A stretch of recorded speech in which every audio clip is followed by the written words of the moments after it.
Alhamdulillahi Rabbil Alameen, As-salatu was-salamu ala khatamin nabiyyin wa ala alihi wa sahbihi ajma'in, amma ba'd. Fa'auzu billahi minash shaitanir rajim, bismillahir rahmanir rahim.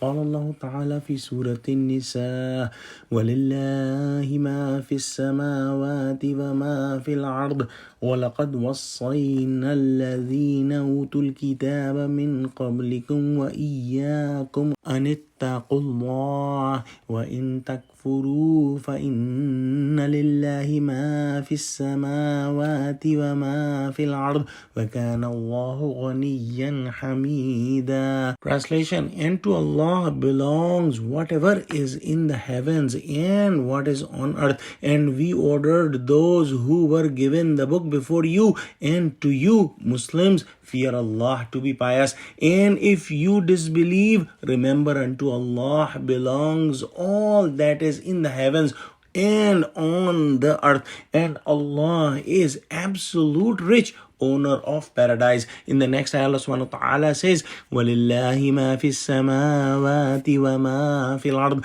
وَكَفَى بِاللَّهِ وَكِيلًا. Translation: And to Allah belongs whatever is in the heavens and what is on the earth, and Allah is sufficient as guardian to settle all affairs. It is explained in these ayahs that whatever is in the skies and whatever is in the world belongs to Allah subhanahu wa ta'ala. Allah subhanahu wa ta'ala is the absolute owner, and everything is the creation of Allah subhanahu wa ta'ala, and everything is under the control of Allah subhanahu wa ta'ala.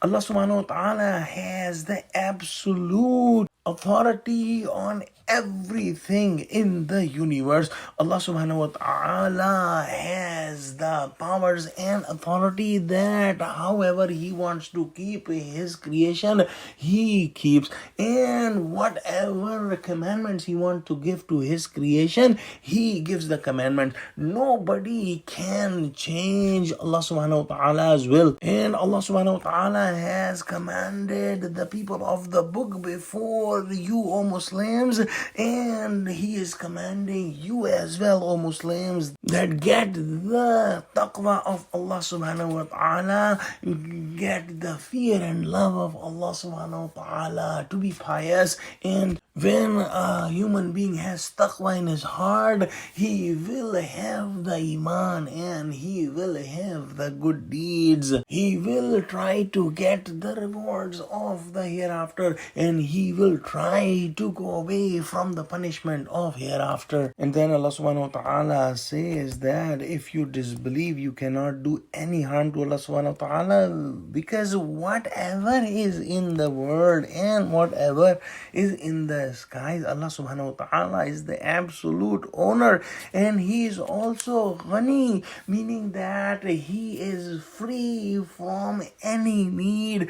And if somebody is believing in Allah subhanahu wa ta'ala, it is not increasing anything in the kingdom of Allah subhanahu wa ta'ala, and if somebody is disbelieving Allah subhanahu wa ta'ala, there is no decrease in the kingdom of Allah subhanahu wa ta'ala. If somebody is praising Allah subhanahu wa ta'ala, there is no increase in the essence of Allah subhanahu wa ta'ala, and if somebody is not praising Allah subhanahu wa ta'ala, there is no decrease in the essence of Allah subhanahu wa ta'ala, because Allah subhanahu wa ta'ala is Hamid, and He is praised in His attributes and in His essence.